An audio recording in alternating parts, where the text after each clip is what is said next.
चनपटिया विधानसभा seat की आज चर्चा करेंगे। देखिए, चनपटिया जो है वो हॉट सीट बना हुआ है। इसके हॉट सीट बनने के पीछे की बड़ी वजह यह है कि यहां से भारतीय जनता पार्टी लगातार 6 बार चुनाव जीत चुकी है।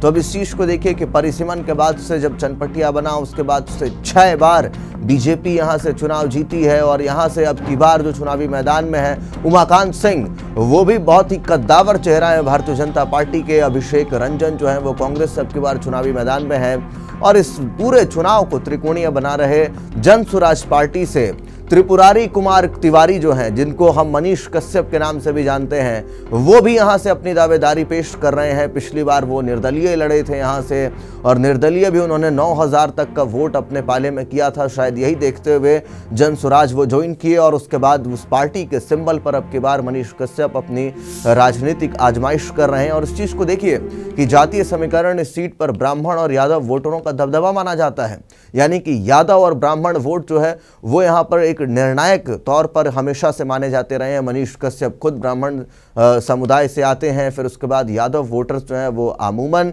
कहाँ वोट करते हैं आप सब जानते हैं, वो आरजेडी के पाले में जाता है। और इस चीज़ को देखिए कि मुस्लिम वोटरों की भी अच्छी संख्या है यहाँ पर। इसी के साथ भूमिहार और कोयरी भी निर्णायक भूमिका में है। तो अब की बार जो सबसे ज़्यादा चीज़ मैटर कर रही है वो ये है कि 2010 की तुलना में 2015 में जो वोटिंग हुई थी वो 8% बढ़ा था। अभी भी जो वोटिंग होनी है 11 तारीख को, जो अभी माहौल दिख रहा है पहले चरण का, उस हिसाब से लगता है कि वहाँ पर और गर्माहट के साथ, जोश के साथ लोग जो है उतरेंगे मैदान में। और हम इससे पहले आपको बताएं कि किस पाले में अब की बार क्या चीज़ को ये सीट जो है वो जा रही है।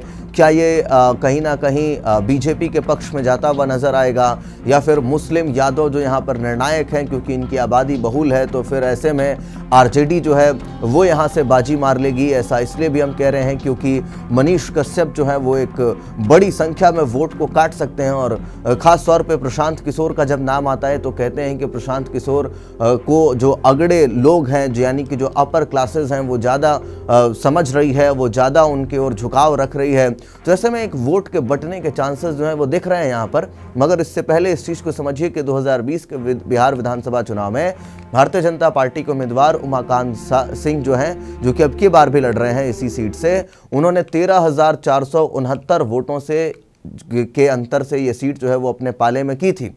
और अगर जो हम आपको परसेंटेज बताएं तो ये 7.79% जो मार्जिन रहा है वो जीत का रहा है। और उन्हें कुल 83,828 वोट प्राप्त हुए थे, जो कि 44.69% वोट शेयर है। अब देखिए कि जो सिंह ने कांग्रेस उम्मीदवार रंजन को हराया है और यही रंजन अब की बार फिर से प्रत्याशी हैं। उन्हें 70,359 वोट जो है वो यहाँ से मिले थे। 40.03% जो वोट है वो उनके पाले में थी। अब निर्दलीय उम्मीदवार त्रिपुरारी कुमार तिवारी उर्फ मनीष कश्यप जो तीसरे स्थान पर रहे, उन्हें 9,239 वोट प्राप्त हुए थे, यानी कि जो उनका वोट परसेंटेज था वो 5.26% था, 5.26% था। और अब की बार 2015 के अगर बिहार विधानसभा चुनाव की अगर तमाम रिजल्ट्स को देखें, आकलन करें, तो जो भाजपा उम्मीदवार थे प्रकाश राय, वो मात्र 464 वोट के अंतर से जीते थे।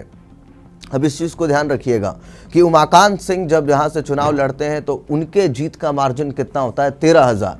और जब 2015 में यहाँ से ये सीट बीजेपी निकाल तो लेती है, मगर जो टक्कर थी वो नेक टू नेक थी और उसमें बस 464 वोट के अंतर से जीते थे, यानी 0.3% की जीत की आंकड़ा जो थी वो थी। अब देखिए कि ये जो अंतर है वो बहुत कम है और उन्होंने 61,304 वोट प्राप्त किए थे प्रकाश जो हैं वो, और फिर उसी के साथ 39.04% उनका वोट शेयर रहा।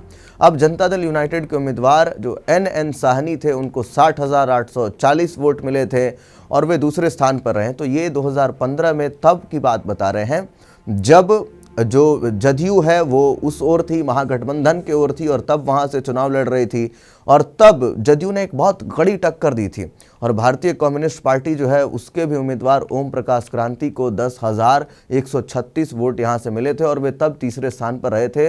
लेकिन अब ये जो तीसरा स्थान है वो मनीष कश्यप ले चुके हैं।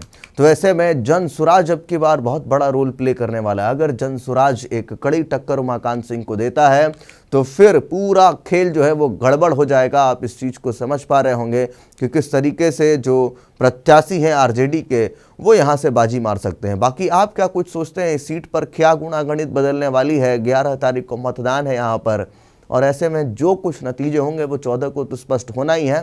मगर आपके जहन में क्या आता है, आप कमेंट बॉक्स में लिख करके ज़रूर अपनी राय दें। तब तक के लिए दीजिए इजाज़त, धन्यवाद।